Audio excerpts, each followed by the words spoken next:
So now we have to get down to what primers are out there. We know exactly what needs primers can give, but what are they really saying on the bottle? So obviously there's mattifying, which is a no-brainer. These are specially designed to prevent oil from breaking through into your makeup. Therefore, it's for very, very oily or combination skin types. Next is what's called a blurring primer. So the main goal of this is to smooth out and give a blurring look to fine lines, to wrinkles, to large pores, that rough texture that is on your face. So it's kind of like they kind of screw around with how light reflects, right? So everything kind of looks the same with a blurred product. Next is illuminating / dewy. So what this will do is it'll give you a shine,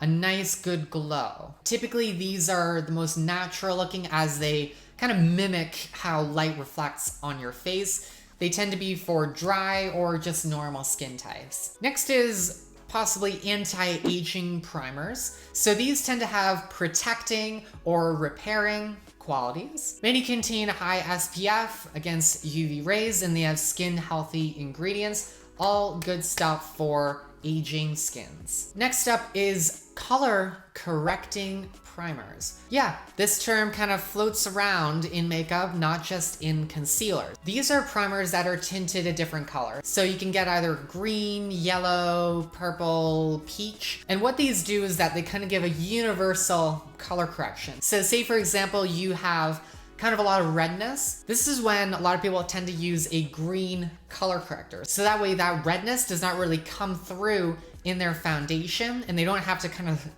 spot conceal every single area. So those are color correcting primers. And we also have tinted primers. So if you've heard of tinted moisturizers, that's kind of a little bit of the same with this. So there's pigment in this primer. It gives a very loose coverage. You can use this with foundation, or you could just use it as a very sheer, makeup look. So it's kind of up to you. It could really enhance, the color in your foundation, or you just rock it itself. Now, when we are talking about primers and their types, what you should understand is that there's water-based and there's silicone-based. Silicone. Let's talk about silicone for a second. So it has silicone products when it has ingredients ending with cone, silicate, methicone, silicone, or siloxane. So this is kind of a weird thing. We don't kind of picture silicone to work with cosmetic and skincare products. So why do we use it then? Silicone is often the ingredient used to be able to fulfill what a lot of primers have to do.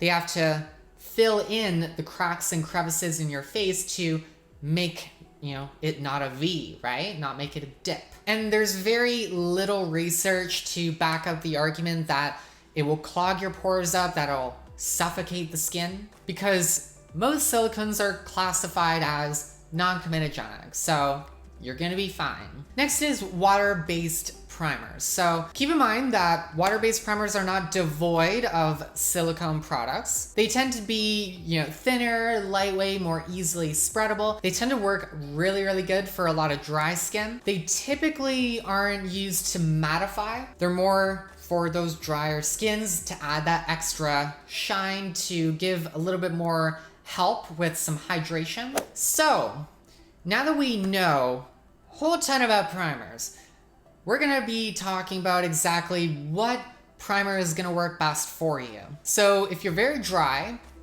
and it's gonna come up because things are getting a little colder, a little quicker, and winter is gonna be here before we know it. So if you're gonna have a lot of dry skin, if you're flaking up, you're gonna wanna get primers that add that shine that your skin is lacking, and you're gonna want ones that help with hydration. So you're gonna want ones that have terms on the label such as dewy, hydrating, moisturizing. You're gonna wanna stick with those terms. Next is if you're very, very oily, even when it gets cold out, you're gonna wanna go with mattifying or pore filling. People who are oily tend to have larger pores, so you're gonna be sticking with pore filling and matte. And if you deal with an uneven texture with any of the things we've talked about, you wanna stick with terms like blurring and smoothing. Stick with those, you're gonna be fine. And to refresh, to radiate your face, you're gonna wanna go with terms that are like illuminating, youthful glow,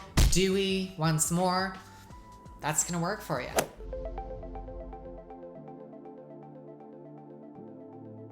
Okay, I am back and oh God, this lighting does not help my face. But you know what I do need? I need primer to get the color back in. Okay, so I have, gotta be real with you, I just removed all the makeup for this video just so I could do this segment. So I'm kind of over prepping. I already did my moisturizer and primer and all that. But pretty much I took my makeup off. But essentially this is how you would do it. So I cleansed. I have just gotten out of the bathroom. So I'm gonna go in with a moisturizer. This has served me quite well. The CeraVe moisturizing lotion. So I'm gonna get a small little caterpillar bit. All right, so this is gonna go on the face. So I'm gonna put this on.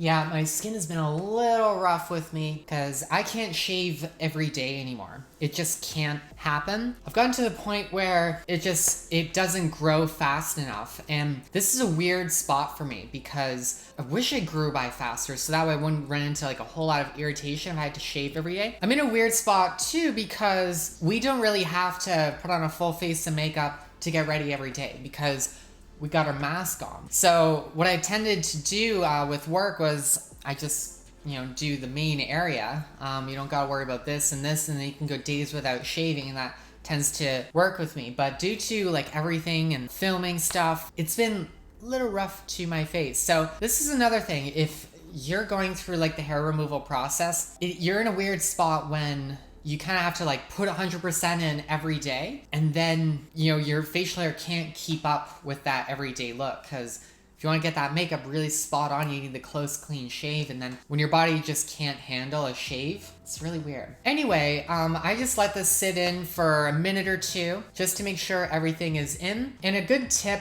with getting moisturizer in is, especially if you're oily like me, I mean, I'm oily in the summer, so I'll probably get less of that in the fall and winter. Just check around to see if there's any fluid consistency. Just make sure everything is set in. But we are gonna go in, this is the reason I made this video, Jesus. We have the, what is this again? Rimmel London Mattifying Makeup Primer. It's a drugstore brand, so no one really cares, right? So it's just a mattifying primer. But yes, this has done wonders for me with being incredibly greasy in the summer.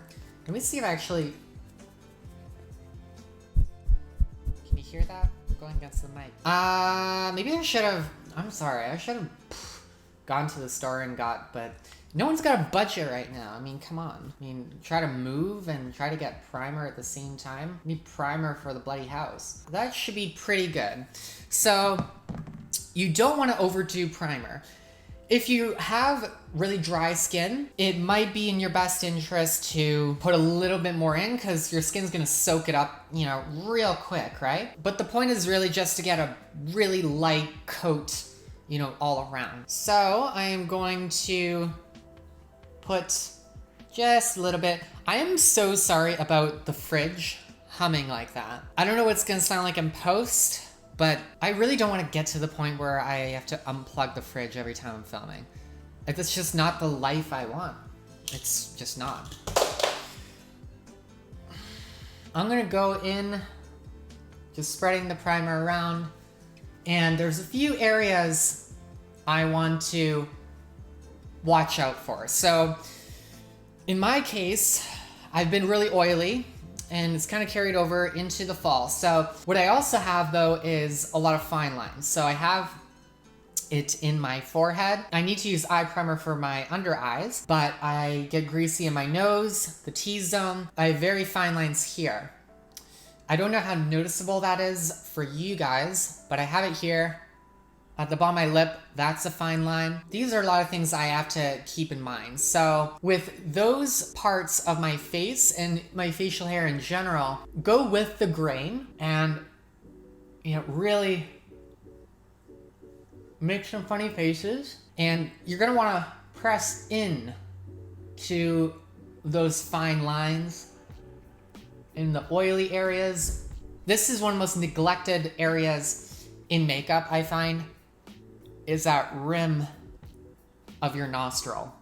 Do not forget that. A lot of primer is, some people don't do a full face of primer. Sometimes they just get the areas that need it the most. And again, I have manly thick lines on my forehead, so pay attention to those.